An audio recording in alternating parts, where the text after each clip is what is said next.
आदाब, नमस्कार। मैं नाजिश रजा वन टीवी में आपका स्वागत है। चलिए सबसे पहले नजर डालते हैं आज की स्पेशल रिपोर्ट पर। देश के 5 राज्यों में चुनाव चल रहे हैं। इसी चुनाव मौसम में हर बड़े से बड़े मुद्दे पर हिंदुत्व और श्री राम का मुद्दा भारी पड़ रहा है। वहीं बीजेपी की तो विचारधारा और बुनियादी हिंदुत्व पे टिकी है। इसी हिंदुत्व के बलबूते पे वो पिछले 10 सालों में केंद्र से लेकर के अलग अलग राज्यों की सत्ता साधने में कामयाब हुई है। यही वजह है कि विरोधी पार्टियां अब बीजेपी के इस फॉर्मूले में सेंध लगाने की कोशिश कर रही है। जी हाँ, पिछले कुछ सालों से कांग्रेस ने बीजेपी के हैंड हिंदुत्व के मुकाबले अपनी सॉफ्ट हिंदुत्व की एक इमेज तैयार की है। अब विधानसभा चुनाव के और 2024 के चुनाव से पहले पार्टी के दिग्गज नेता अपनी इसी इमेज को धार देने की कोशिश कर रहे हैं।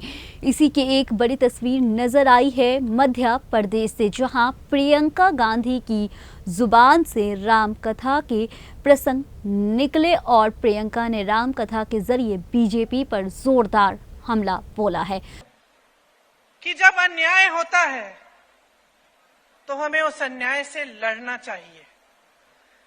जब ऐसा राज होता है जिसकी कुनीतियों से नुकसान होता है जनता का, तो हमें उसका प्रतिकार करना है। यही मुख्य संदेश है रामायण का भी और रामायण का इस कथा का भी। वहीं पीएम मोदी ने गुना में भगवान राम का जिक्र करते हुए कहा कि हम जितनी शिद्दत से राम मंदिर बनवा रहे हैं, उतनी ही भक्त से गरीबों का घर भी बनवाते हैं। वहीं मध्य प्रदेश चुनाव में भगवान राम, हनुमान और रावण के भाई अही रावण की एंट्री हो गई है। वहीं बुधवार को महासचिव प्रियंका गांधी इंदौर के सावड़े में विधानसभा सीट पे जनसभा करते हुए राम कथा के जरिए भारतीय जनता पार्टी पे हमला किया और रामायण के प्रसंग के साथ कांग्रेस के साथ धोखा देने वालों को भी सबक सिखाने की अपील कर डाली है। प्रियंका ने सनवेर के उल्टे हनुमान मंदिर का जिक्र करते हुए राम कथा का प्रसंग सुनाया। प्रियंका गांधी ने कहा, रामायण की एक कथा आपको मालूम होगी। जी हाँ, जहां अही रावण ने चाल चली और भगवान राम तथा लक्ष्मण का अपहरण कर लिया, वहीं छल से दोनों को पाताल लोक लेकर गए और फिर हनुमान जी उन्हें लेने पाताल लोक गए। वहीं अरिवाहन को हरियाणा, फिर भगवान राम और लक्ष्मण को वापस लेकर आए। इसका एक मुख्य संदेश ये भी है कि जब अन्याय होता है तो उसे हमें लड़ना चाहिए। वहीं 2018 में अपने एक सरकार की चुनी और जिस तरह से अही रावण ने भगवान राम और लक्ष्मण के साथ छल किया, उसी तरह से आपके साथ हुआ है। वहीं कुछ बहरूपियों ने चल कपट करके आपकी सरकार का अपहरण किया है। आज अगर आप हनुमान जी की तरह नहीं बने और अपने लिए नहीं लड़ेंगे तो कौन करेगा। सरकार थी और जिस तरह से अही रावण ने भगवान राम और भगवान लक्ष्मण के साथ छल किया, उस तरह से आपके साथ भी छल हुआ। कुछ बहुरूपियों ने छल कपट करके आपकी सरकार का अपहरण किया। आपकी सरकार चोरी की, मतलब चोरी कर ली। आपका लोकतंत्र चोरी कर लिया और उसे भ्रष्टाचार लोक में ले गए। अब उसे वापस कौन लाएगा? अगर आप हनुमान नहीं बनेंगे आज के दिन में,